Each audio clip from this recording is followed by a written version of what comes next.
What's up, guys? So I'm just going to make a short video explaining my experience with psoriatic arthritis.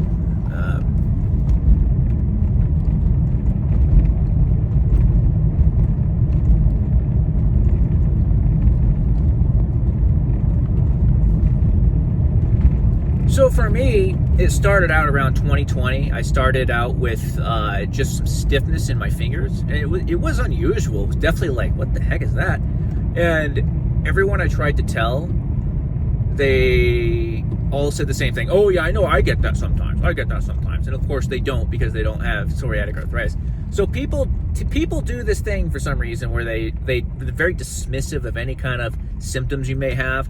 It's just one of those things that I'm starting to understand why these things take a long time to get diagnosed, because for about 4 years, doctors told me it was nothing. They told me my joint pain was just in my head. It's like, that's literally what they all told me.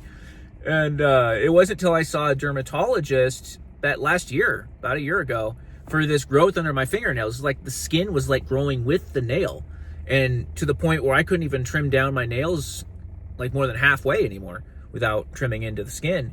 And she took one look at my fingers and she asked me if I had been screened for psoriatic arthritis.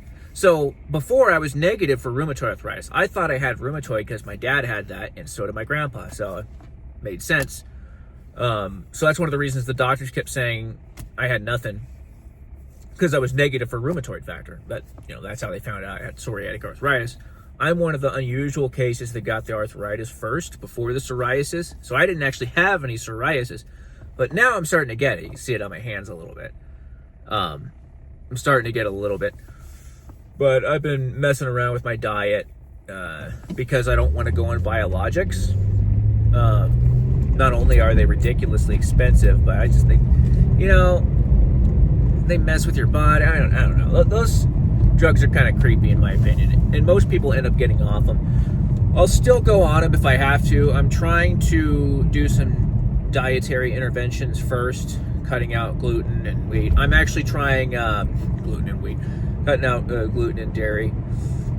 Right now I'm just doing a keto diet because I've heard that some people have success on that, and basically my plan is, if that doesn't work, I'm going to go full carnivore and see if that works. And if that doesn't work, I'm getting on medication.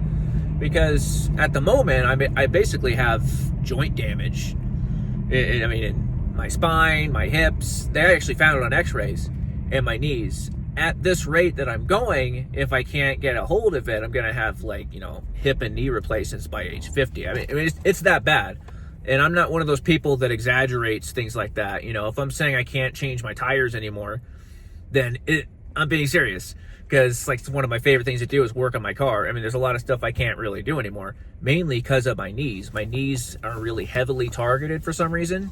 Like, I can't bend my knees down past, like, parallel anymore. Not even that. I can bend them when there's no pressure on them, but when I'm standing on my feet, I can't kneel down. I can't do that at all anymore. So when I stand back up, it's like excruciating pain, and so I can't really do heavily physical jobs anymore. Hopefully I can fix it with dietary interventions, because I've heard of some people doing that, like Michaela Peterson. What's interesting about Michaela Peterson is she has almost the exact story as my dad, at least as far as the juvenile rheumatoid arthritis. They were both diagnosed at age 7. Except my dad was diagnosed in 1962 when they didn't have any treatment for it, except for, hey, take 24 aspirin a day and ruin your digestive tract, you know. And so it really screwed my dad up, screwed his body up. It was honestly hard to watch. It's hard for me to even, like, think about my dad, because he had such a, like, cruel life, you know. It was just really, he was dealt a really hard deck of cards. His upper body stopped growing when he was 12 due to the rheumatoid arthritis. And it's one of those things too, Michaela Peterson said the same thing. It almost shouldn't even be called arthritis, because instantly people have this preconceived notion of arthritis. They think, oh, it's just you're just creaky and old. That's something old people get, like, oh, my back.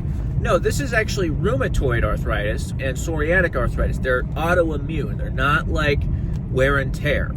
It's actually your body destroying your joints. Your body has mistaken your joints as an invader and is actively attacking them. So you could be, fully crippled and deformed if you don't get it under control. I mean, it's serious.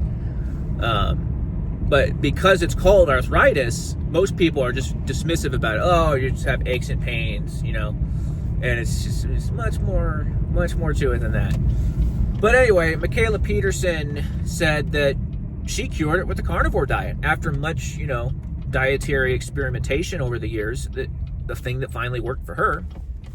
And what's interesting is food allergies do seem to have some sort of correlation with autoimmune diseases, because the autoimmune response really is the allergy response. It's the same response. So it makes sense that they would be correlated. There's many people have gone into complete remission just by cutting out certain allergic triggers. And I haven't yet cut out everything. I've cut out wheat.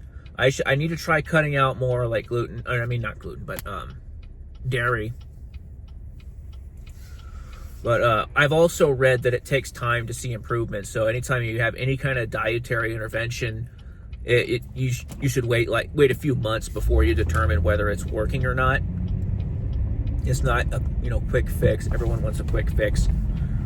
But overall, I am grateful that I was diagnosed in the year 2024 rather than 1962 like my dad. I'm just grateful for that. They have way better treatments than they did in the old days. You don't have to end up a cripple anymore. You still end up maybe some artificial joints, but at least you can, be reasonably living a normal life, which I'm very grateful for. You deal with some pain every day. You deal with pain every day. For the most part, it's fairly mild. It doesn't get too bad unless you're flared up, and you don't put the joint under too much stress. But I'm just trying to do what I can, dietarily, if that's a word, first. But as far as what it's like, it's a little bit different than rheumatoid. So psoriatic arthritis also inflames your tendons, called enthesis. I think that's how you pronounce it. It's enthesis. Enthesis, I think is what it's called. Enthesis. I don't know. I've just read it. I've never heard it pronounced. But it's inflammation of the tendon that's near the joint. And I have a lot of that. So basically every joint, I'll feel pain sometimes in the back of my knees because that's where all the tendons are. Especially when I'm going through a flare up, I'll flare up like every tendon in my body will suddenly just ache, all the way down the back of my legs, and then I'll start getting the knee pain and the shoulder pain and the spine pain, and basically, and I think this is one of the reasons some people are skeptical when you talk to them about it, like disbelieving, because it literally affects every joint in my body. I mean, I can't think of one joint that is not at least stiff or a little painful if I use it. So, and that's just how it's been for me. It's basically been every joint in my body. So, so far I've been able to do most things, but that's my experience so far. Thanks for watching.